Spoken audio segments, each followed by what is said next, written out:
ఒకటి కోడి కత్తి, మనందరం చూసాం. కోడి కత్తితో ఒక ఘటన జరిగింది. దాని తర్వాత బాబాయ్ శవం బయటకు వచ్చింది.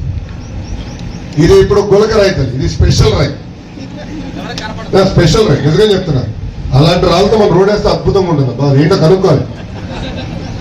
ముఖ్యమంత్రి గారికి తగిలింది, ఓకే ఎవరో వేస్తారు అనుకున్నాం. ఆయనకి తగిలి వెళ్ళి వెల్లంపల్లి గారికి ఈ కన్నులో తగిలిందంట.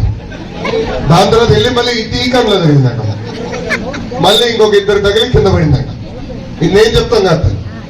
మొదటి రోజు వెల్లంపల్లి గారు ఇటు కట్టాడు, మర్చిపోయి రెండో రోజు ఇటు కట్టాడు.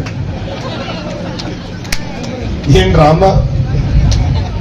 మళ్ళీ ఇలా బస్ యాత్ర జరిగే వరకేమో కట్టుండే, ఏదో కట్టాడు పెద్ద. ఆ ప్యాచ్ కూడా ముందల రోజు చిన్నది, పాదయాత్ర రోజులు పెరిగి అది పెద్దగా అయిపోయింది. ఓకే అయిపోయింది. నిన్నేదో ప్రెస్ మీట్ పెట్టాడు, రాక ప్రెస్ మీట్ పెట్టాడు. కనీసం ఒక చిన్న గాయలేదు, మొత్తం పోయింది. మ్యాజిక్. అసలు గులకరాయి ఎంత పవర్ఫుల్, తగిలింది, రక్తం గారింది, మరి గాయం మట్టుకు లేదు, మొత్తం పోయింది. స్పెషల్ గులకరాయి. క్రికెట్ బాల్ లాగా ఇక్కడ తగిలి పక్కనోడు తగిలి అంత 10 మంది తగులు తగిలింది గులకరాయి. నిజంగానే జగన్మోహన్ రెడ్డి గారికి భాస్కర్ అవార్డులు ఇవ్వాలి. ఆస్కర్ కన్నా భాస్కర్ అవార్డులు ఇస్తే అద్భుతమైన నటుడి కింద ఆయనకి అవార్డు ఇవ్వచ్చు. వాస్తవం ఈయనకి చెప్పాలి, రాజమౌళి గారికి చెప్పాలి. మంచిగా రాజమౌళి గారికి ఫోన్ చేస్తాను ఈరోజు.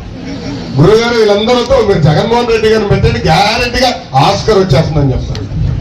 అంత అద్భుతంగా నటిస్తున్నారు. దాన్ని అమ్మ ఒక సామెత ఉంది, అబద్ధం ప్రపంచం చుట్టూ తిరిగి వచ్చే లోపల నిజం గడప దాటదని. ఈరోజు మళ్ళీ వాళ్ళు దుష్ప్రచారం చేసాను వస్తున్నారు. దయచేసి ఆ దుష్ప్రచారం నమ్మద్దని ఈ సభాముఖంగా కోరుతున్నారు.